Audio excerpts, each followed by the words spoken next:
And my name is Yolanda, this is Michaela, this is BJ, and my name's not Yolanda.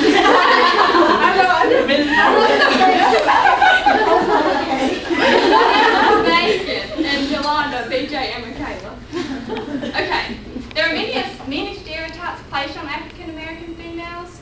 Some examples are pride, appearance, aggressiveness, extracurricular activities, and affiliation with large families.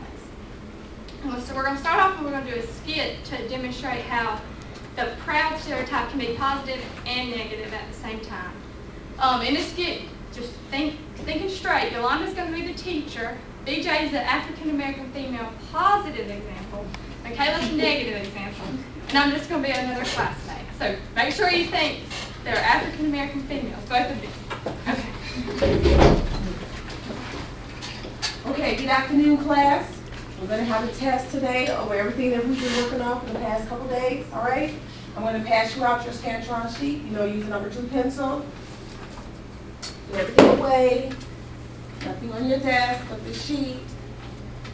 Okay? Now, we're going to have to use the honesty code today because I have to step out. I'm going to be gone for 5 minutes. In those 5 minutes, there's no talking. Do we talk on test? I answer a question. No, we don't. No talking, no sharing answers. If you have an answer, a question regarding the test, ask only me, okay? I'm the only one that can give you an answer, all right? If I catch you talking, that means you're cheating, all right? Because there's no talking. This is not a shared activity. I will be back in 5 minutes, okay?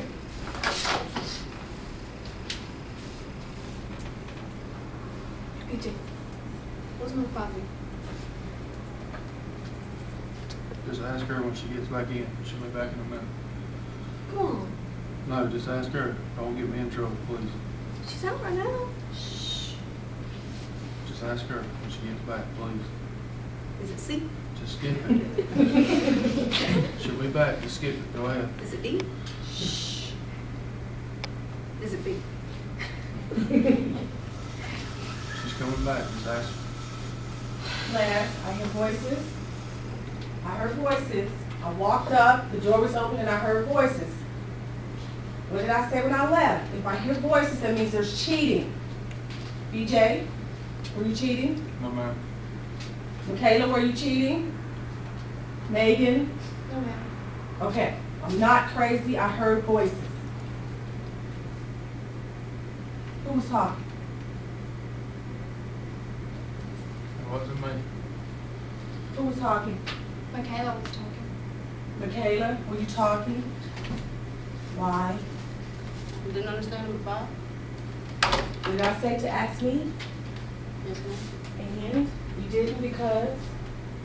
Because I didn't want to ask in the middle of the class. In the middle of the test. So. Let's see.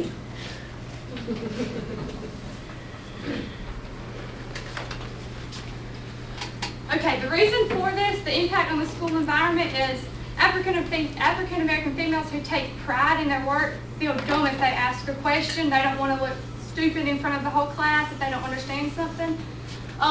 Yolanda, being the teacher, her response to this was acknowledging that BJ didn't tell the answer was good on his part, and she scolded Michaela for asking the questions and assuring Michaela that if she asked the teacher, it wasn't a dumb question. It only made her look better to want to learn about it.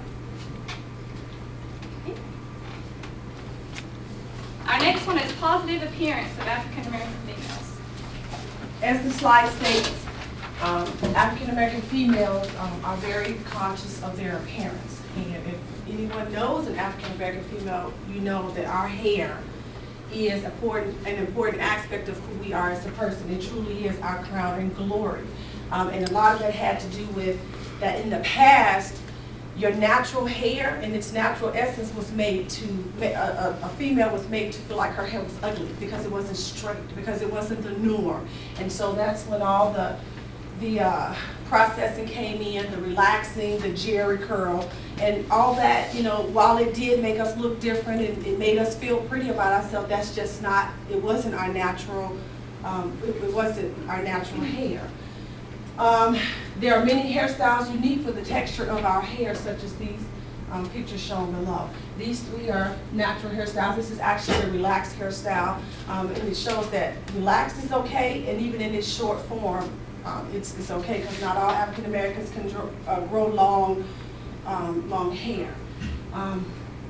Much effort, energy, and in a lot of cases, money is put into these hairstyles. I know I paid up to $200-300 to get my hair done on several occasions, as well as for my daughters.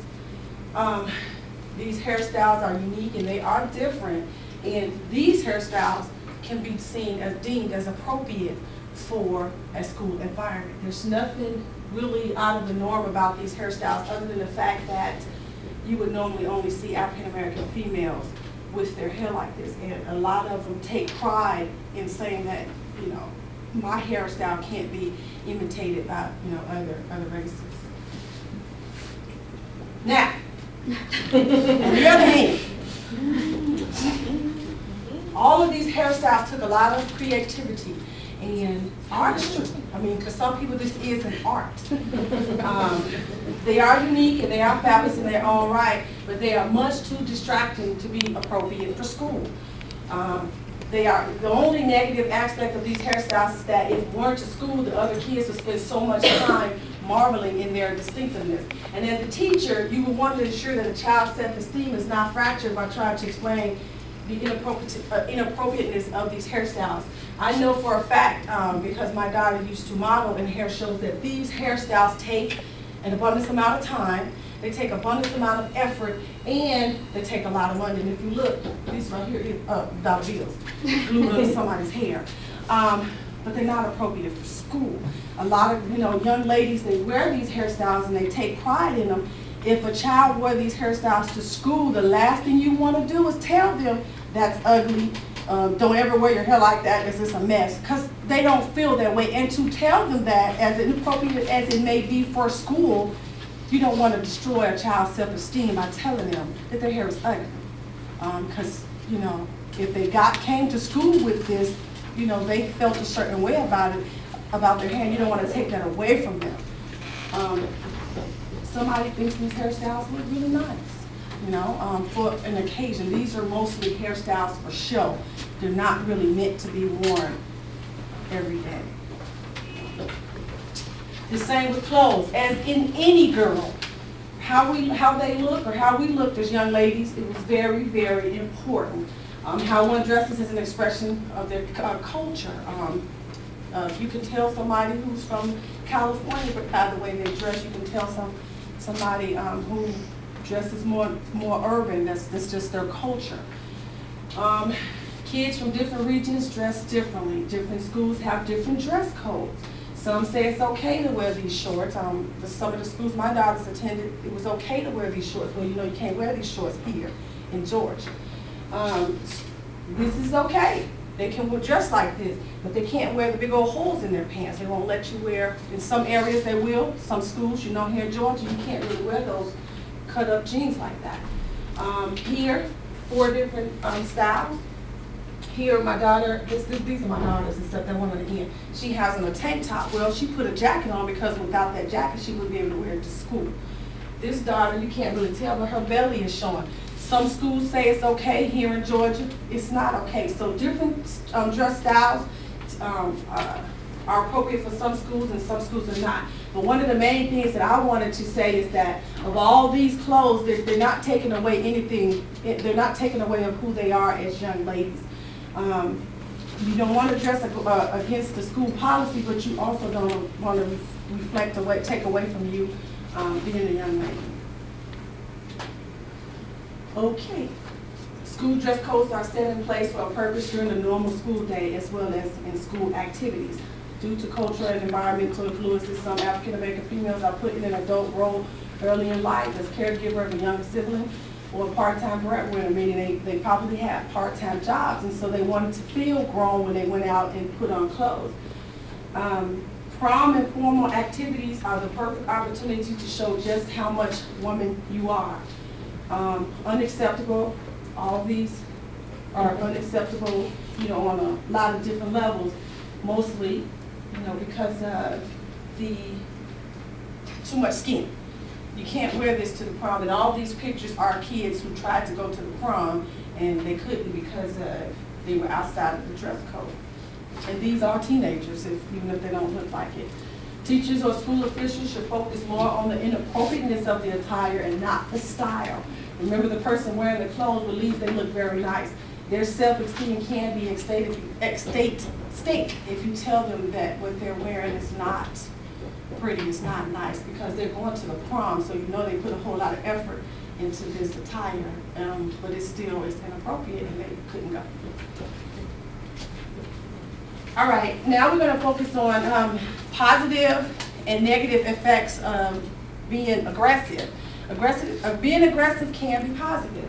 As in the slide that you're going to see, Shirley Chisholm was an African-American female, and in her history, she actually started off as a teacher, but she was the only African-American to run for president, female, because we know somebody else did and won. She's the only African-American female. She was very, very aggressive, but she used her aggressiveness in a much more positive way.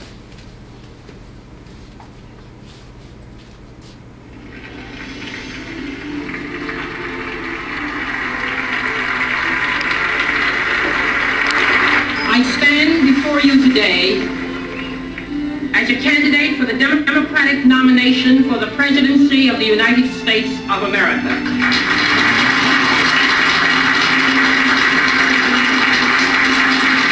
I am not the candidate of Black America, although I am black and proud. When politicians come out from every corner to get the most important thing you have, your vote, why is it that it has to always be white males, white males, white males? I am not the candidate of the women's movement of this country, although I am a woman, and I'm equally proud of that. I am the candidate of the people of America, and my presence before you now symbolizes a new era in American political history.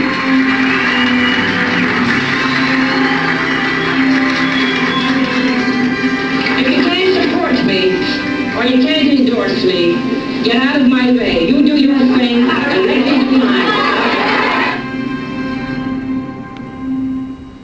Prime example of an African-American woman being aggressive in a very, very positive light. As an educator, you need to make sure that you support your student if they are trying to succeed in something like that. Encourage them to go for their dream if that's what they want to do. The next is a more aggressive, a negative aggressiveness that's shown in this YouTube, and just know that although we are highlighting it because it is an African-American female, that it's not necessarily exclusive to African-American females, but this is a very, very negative display of aggression. Be warned. Graphic violence. I don't know, I see that I heard about the more. Yes,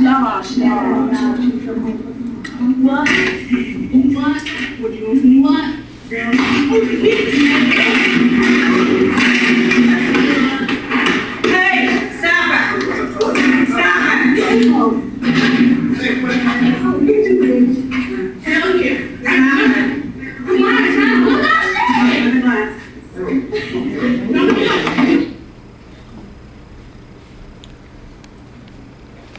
A situation like that, zero tolerance. Zero tolerance. There's really, the young lady got up and went over to someone else and instruct that young lady. Now, of course, the teacher does have to find out at the end why that fight broke out. But fighting, that form of aggressiveness, zero tolerance. Zero tolerance, because if you allow one student to get away with it, then it's going to be the norm for the class. And the teacher did do the appropriate thing.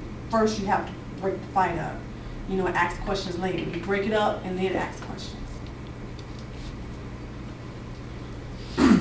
All right, these are positive examples of student athletes, and all y'all heard the term student and then athlete because your grades come before sports.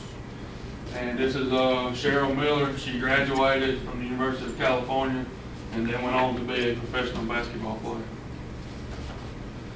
All y'all heard of Serena Williams. She graduated from the Art Institute of Fort Lauderdale in Florida, and then she went on to be a professional tennis player.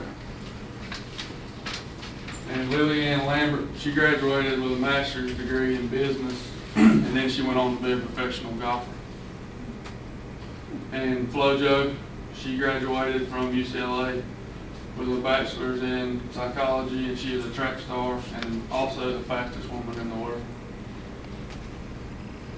And as a teacher, you have to encourage your students. Like I said earlier, a student athlete. You have to be a student first.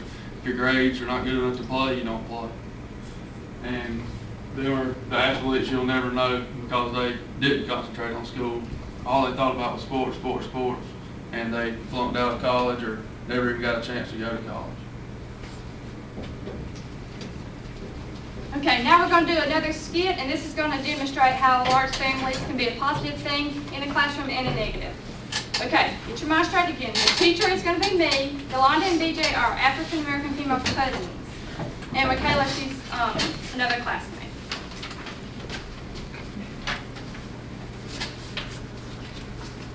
Good morning, class. I'm going to give y'all a worksheet. I'm going to give you 5 minutes to work on the worksheet. Y'all can work in groups, you can have partners, you can work alone. It's up to you. But however, make sure you all individually know the work.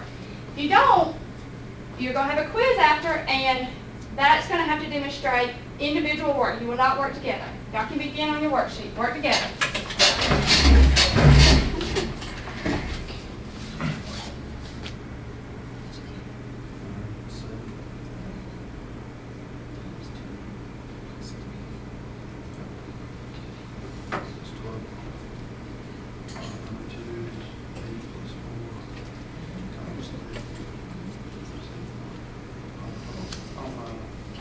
After you get that.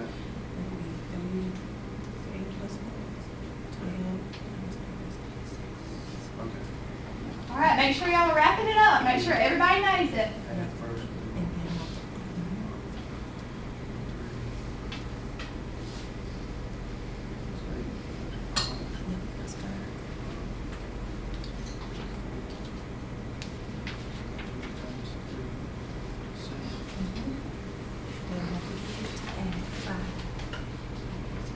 All right, y'all can move your desks back to where y'all started. I'm going to pass out the quiz.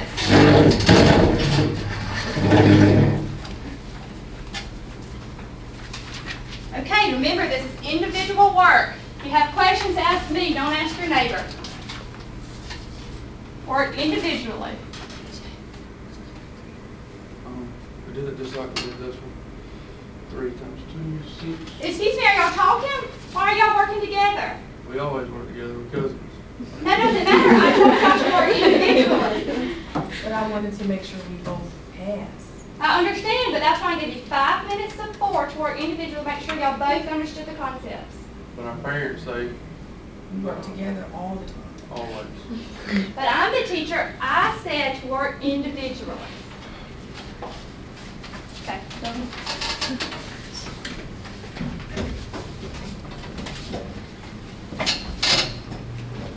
The concept of the skit was that BJ and Yolanda, they were cousins, they could get along together and they could, work together positively when studying on an assignment, that they were allowed to work as partners. But the problem is they might still want to work as partners and collaborate on things even when they're not supposed to. And that's also the downside of the family ties, is that, they're powerful together in both, working together and also in trouble. And, you don't want terrible twos.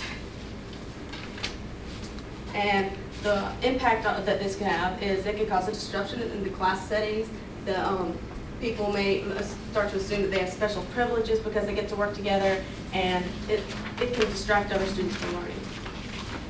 And teachers can respond by assuring that the students' their work must be completed individually, and make sure that family members understand that they don't get special treatment just because they know the people.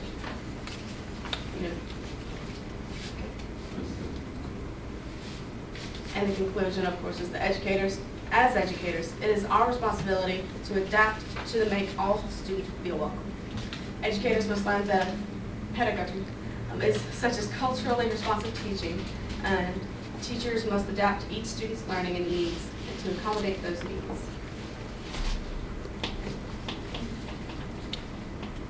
Okay, so now I have some questions for y'all. Okay, give 3 stereotypes that were mentioned in that African American females are faced with. Can anybody think of any? You say pride. Pride was one, yep. Anybody else? Hairstyles. Appearance. Aggressiveness. Okay, good, that's 3. Does anybody know the other 2? Just while we're going? Extracurricular activities. Large family affiliation. That's right, good job. All right. And there's the answers. Pride, appearance, aggressiveness, extracurricular activities, and affiliation with large families. Question 2. What is the hindrance to having pride in the classroom environment? When you have a question, you won't actually ask the question, or you ask another individual because you're too shy to ask the teacher. Right. Yep. And the way that teachers can, alleviate this is to let them know that no question is a stupid question. That so long as you ask, you will be answered. Question 3. Is it important to focus on school academics as well as extracurricular activities? Anybody? Yes. Yes. Of course, it's always important. African American females sometimes struggle with maintaining grades and excelling in sports, as most of us do. However, it is a must that grades are kept in order to succeed in sports. Question 4. If a student is running for a class office, a teacher needs to encourage and support that student, regardless of race, gender, or platforms. True or false? Can you explain? Why? It shouldn't matter what their race is, what their gender is, or what their platforms are. As teachers are to be for the student, every student. Yep.